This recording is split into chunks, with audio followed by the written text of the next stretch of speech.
coming to you with another sad story about another unarmed Black person being shot.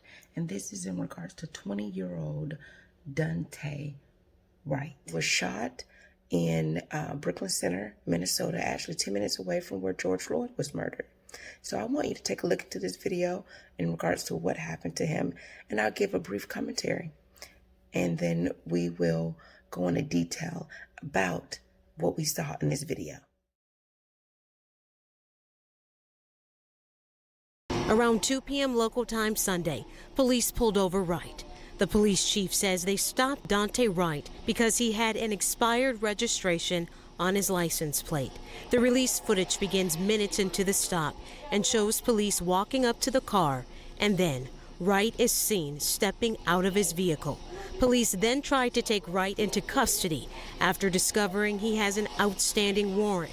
The video shows Wright begins to resist as cuffs are placed on him and he gets back into the vehicle.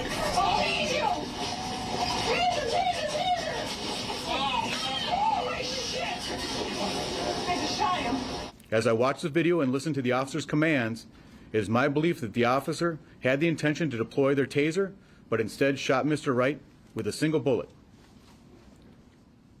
This appears to me, from what I've viewed and the officer's reaction and distress immediately after, that this was an accidental discharge that resulted in the tragic death of Mr. Wright. The officer is currently on administrative leave. Wright drove several blocks before hitting another vehicle, according to police. Police and medical personnel attempted life-saving measures following the crash, but Wright died at the scene. I heard the police officer come to the window. Wright's mother, Katie, told CNN affiliate Care TV she was on the phone with her son before the shooting. It's unclear to CNN how Katie Wright knew police had hung up the phone. Protests erupted in a suburb outside Minneapolis in the aftermath of the shooting.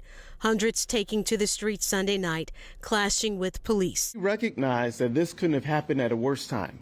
The city of Brooklyn Center is only about 10 miles from where former police officer Derek Chauvin is on trial for the killing of George Floyd.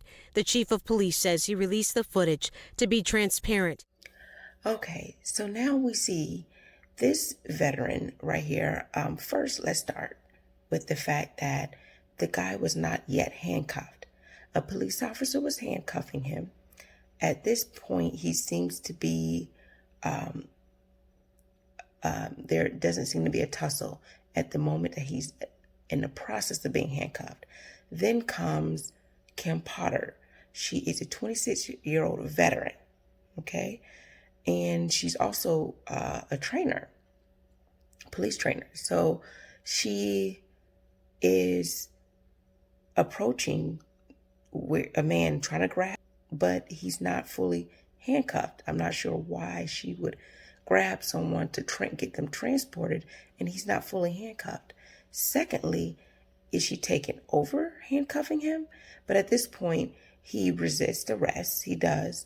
He gets back in his vehicle and she yells, "I'm going to taser you."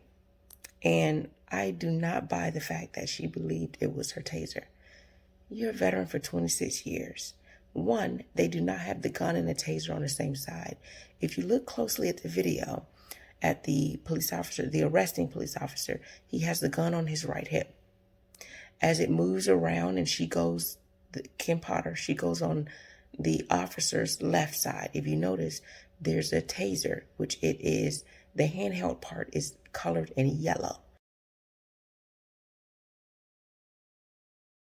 That's the taser. So, taser on your left, gun on your right. How do you forget? Oh, I just didn't know which side the gun was on. Bull crap. Taser's on the left, gun is on the right. You're not a rookie. You're a 26-year-old veteran. You know the difference between a taser and a gun, and then by the time you hold it up, you know. Okay? And I think that she purposely said it's a taser because she wanted to make it look like it's an accident. Right now, she's on administrative leave. She knows nothing's going to happen to her. Secondly, why did she even get involved prior to him being handcuffed? Why couldn't she just wait till the handcuff happened? They grabbed him and went from there. Now, I want to mention, because so many people are saying, well, there was a warrant for his arrest. Dwayne was pulled over because he had expired license plate. And once they actually pulled him over and they found out that he had an outstanding warrant for his arrest for a misdemeanor charge. It doesn't go into detail, but it is a misdemeanor, not a felony. So I'm not even sure why any weapons would be used, taser or otherwise, because typically police officers try to say they can discharge if someone's leaving the crime scene if they are a hazard to others. And usually they say, or if they have committed a felony and they're trying to flee, or any type of exigent circumstances. In this case, it wasn't, because it's a misdemeanor. And the reason why he was pulled over is also not criminal, but more of a traffic violation.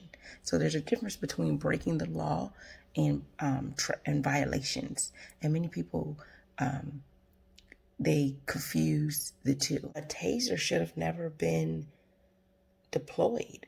A gun, no weapon.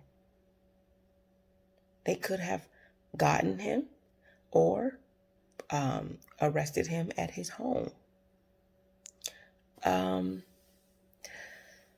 You guys comment, subscribe, tell me your thoughts, because now we have a 20-year-old boy who has lost his life, survived by a 2-year-old, his mother, and I believe his sister was in the car. So tell me your thoughts in regards to this. There's more protests. They were already protesting George Floyd. Now it's getting more hyped up in regards to his arrest. And why is it that every time someone dies, they have the parents say, oh, I want peace, and my son wouldn't want this chaos? Someone try to lynch me and call it suicide. Someone try to murder me, murder my family. Just to let you know, I won't be telling you guys to go home in peace. I won't be doing that. Because if I can't sleep at night, neither will you. Neither will this city. So tell me your thoughts in regards to this. Do you think it was an accident that a 26-year-old veteran mistook her taser that should be on her left, colored in yellow, or the gun next to the right? Do you think the fact that she yelled out taser, I'm going to tase you, was just one of those same things that police officer says, stop resisting, put your hands up, but the person's hands is up once there's video shown, or they were never resisting, but they needed the audio to help their case? I'm not going to say I haven't seen it or haven't heard it.